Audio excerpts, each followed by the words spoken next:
Ladies and gentlemen, If you make your own scotch for Christmas, you're balling. please take your seats.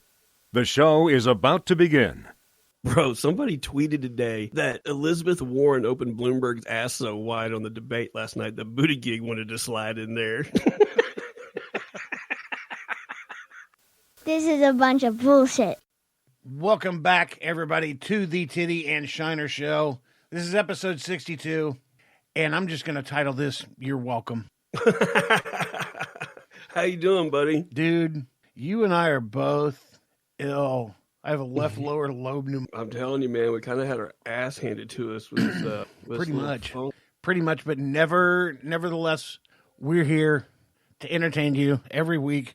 We've got people that literally, I'm not kidding you, literally just like their day is about half shot because our podcast is not on Thursday. Yeah, we came a day late this week. And in fact, Donnie, if I was you, I would go ahead and seal that door up with some tape around something so you don't catch this stuff from us. Yeah, and secondly, Donnie, you're going to be dropping this tonight.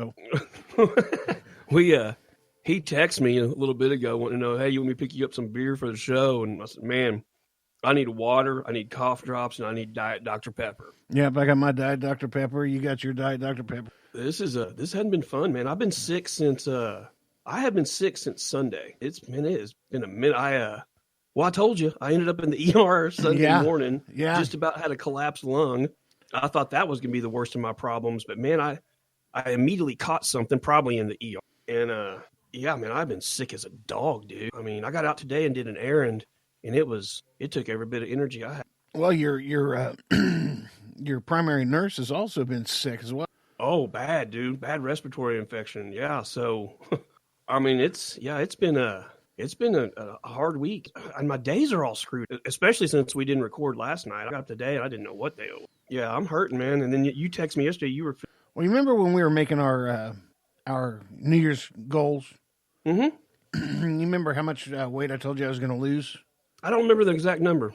Because I thought, well, 20 pounds in 3 months will be a decent. I do remember that. A decent goal. I've lost 17. Way to go, man. Yeah, but I wait at the doctor's office, and I walked back there and went in the room, and they take your blood pressure and ask you the little room you're talking about. Ask you what's going on and all that mess. I said, I don't know. Doc wanted me to come in. So I'm here. Yeah, she prescribes me a lot of medicines, and she wants to do levels and check and what have you. And anyways, so she walks into the room, and she'd had a baby a couple months. She walks into the room, and the first thing, she's got a laptop in her left hand and a pen in her mouth, and her right hand is up in the air like she's getting ready to take an oath. And I said, are you okay? Is God doing something right now that... Yeah, doesn't he speak in tongues? And she spit her pen out onto the patient bed thing there. She's like, no, I'm trying to give you a high five, dummy. For losing the pounds. Yeah, for losing weight. That's so cool. Well, I know since I've been sick, man, I've dropped some just because when I headed out of the house today, I threw on a flannel and it fit a lot different than it has been. So I know it's being sick if nothing else is pulling. Oh yeah. Yeah, it's I don't know what the deal is. Don't know why the deal is, but I'm tired of being sick. And it's only been a couple of days for me, so I can just imagine. Oh man. But I did the old humidifier trick, the steam humidifier, vapor rub in it. Mm-hmm. Man, from last night to today, I feel a crud ton better, even though I know that, because I've been running a fever all day, even though I know I've been running a fever all day and I know I'm sick, I felt better because I could breathe today the next day. Oh, bro, this is how sick I've been. I got up this morning and had to get out of the house to do, that was the first shower. This is no bullshit. That was the first shower I've taken since like Saturday. Oh, wow. I've been that sick, dude. I literally have been getting up, going from my bed to my chair, reclining that chair and not moving all damn day. And then at some point falling asleep in the evening in the chair and then getting up and going to bed about 8 o'clock at night and sleeping until, well, you know how early I get up. I've been getting up at like 7:30 in the morning. Wow. I'm usually out of bed at 5. Yeah, easily at 5. You wake up 4:35 every day. Just doesn't matter when you go to sleep. So that's good. that you're getting some extra sleep, but it's bad because it's kicking your ass. Oh man, I'll tell you, dude. So the kind of the consequence of this, though, is the only thing I'm really aware about that's going on in politics, at least, is the Democratic debate they had last night. Dude,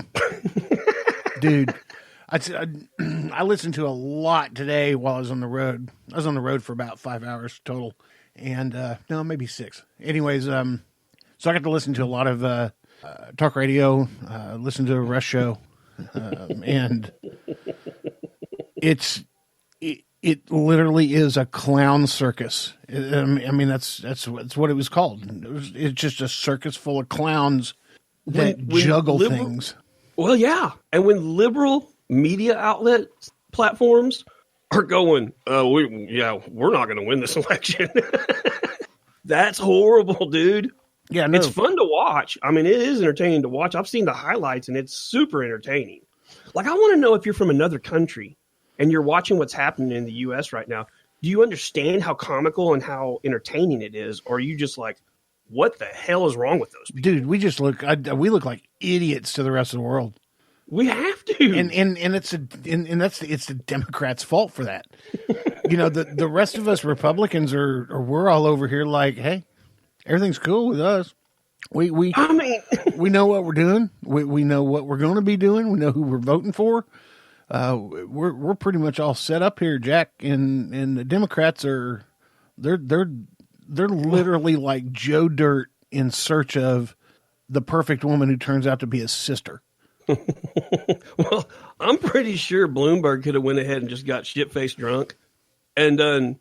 He might have done better than he did last night.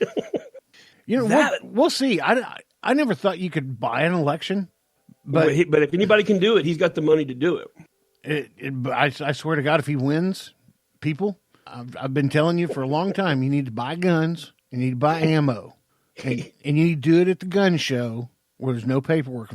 Well, all the things that the left accuses Trump of being, Bloomberg is. Yes. Yes. Misogynistic, racist, he's all these things. All those racist remarks he's made that he got, all those tapes came out about, he still hasn't apologized. No, non-apologetic whatsoever. And I saw Elizabeth Warren flat out ask him last night, well, hey, will you release these women that you have under these no disclosure agreements? Will you release them so they can tell us their side of the story? And he flat out was like, no. Nope. Nope. I'm like, this can't be real. Like, eventually we have to get up one day and the DNC just has to go, okay, we were just joking. Like, here's our real candidate. Man, this is what I liken this to, okay? And follow me here. All right. Have you ever seen the show Hell's Kitchen? Yes, I have. Okay. All those little cooks in the kitchen cooking stuff, like one of them's Booty Judge, and the other one is Elizabeth Warren, and so on and so forth. Andrew Yang, you know, all those little minions out there, they're little cooks, and then you have the one guy who's probably the most, well, James Woods. We just love him. So James Woods is Hell's Kitchen. He's Gordon Ramsay. Okay, yeah. Yeah. And everybody else is just the minions behind the cook stove. And that's exactly what's going on. I mean, there is something to yell at because you're screwing up everything. Oh, yeah. Yeah. You can't, I'm going to show him, I'm going to make him a steak and you burn it. Here's his best steak you ever had. No, it's burnt.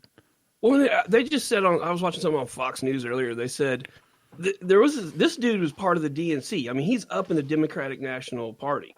And he made this statement. He's like, well, we got Bernie Sanders, who's supposed to be a front runner, and he's, touting socialism. And he goes, and all the numbers say both sides of the fence, 2/3 of America doesn't agree with socialism. He's like, that's not going to beat Trump. No, this guy's way up in the party, and he's admitting that they can't beat him. It's like I said, man, I just wonder, do people in other countries watch this and just go, look at these crazy sons of bitches, I mean, well, what is their opinion of it? He wants to give all the people in the, my tax bracket, middle income people and the upper middle income people, whatever the upper middle income means. Yeah, whatever that is. A tax break, but he's really going to hit hard on the billionaires. Well, of course you're going to hit hard on the billionaires, you dummy. You're not a billionaire. They jammed him up about his 3 homes, and he said one of them was a summer camp. I want to know. I want some. Donnie, dig into that. Find out how you can sign me and Titty up for Burn summer camp. I know. Like, I want to go there. I do, because everything's free, right? Free. Bernie summer camp. Come on down. I want to go canoeing with Burn. When you're done, you keep the canoe. It's free. Brought to you by Japan. Yeah, George Kraft. Kraft Foods. Just got to leave the Kraft on there, but it's free. Freaking hilarious, man. Yeah, bunks. You keep the bed. New mattress. New mattress. Everybody gets a bed. I'll leave the light on for you. Yeah, Super 8. Brought to you by Super 8.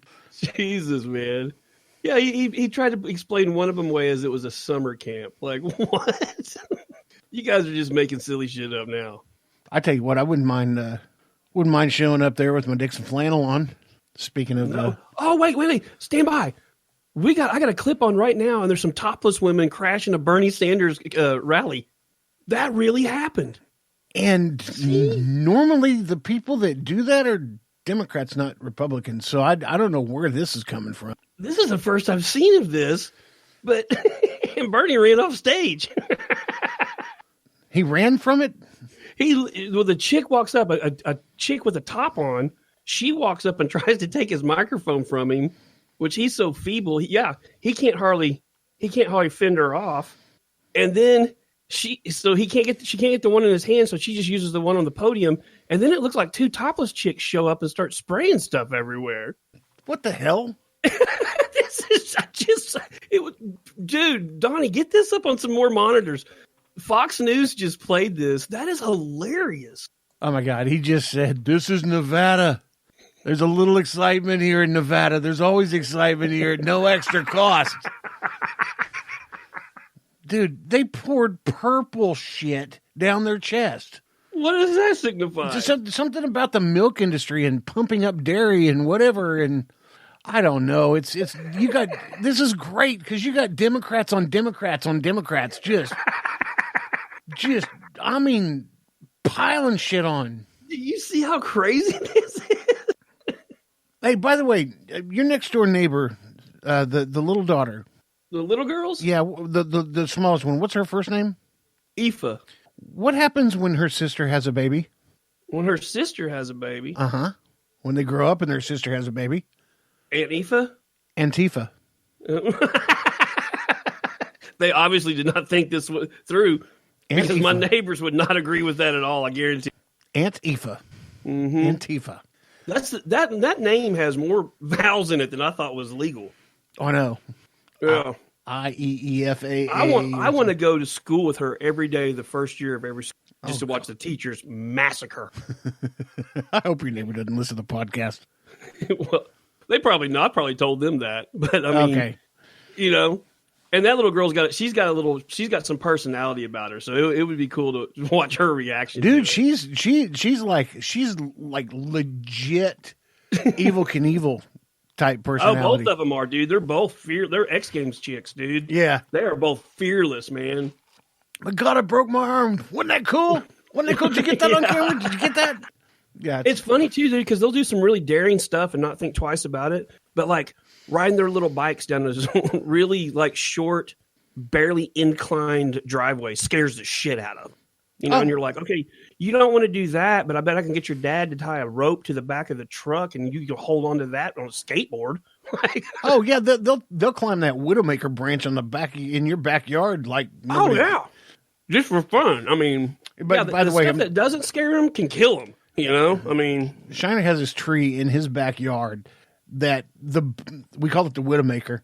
The branch that comes off this thing, the branch is like another tree that just grew sideways off this tree. It's huge. It looks like a Frank Lloyd Wright thing too, like a Frank Lloyd Wright. Like it shouldn't. It's defying the law of physics. Like it really is. There's no cantilever to it. Mm-mm. I have no idea how that thing's still up there. It's just stuck out there. And I as soon as that tree gets some rot in it, oh my God. Man. Because we've had some how pretty old that vicious tree windstorms. I don't know, dude. See, it's that oak tree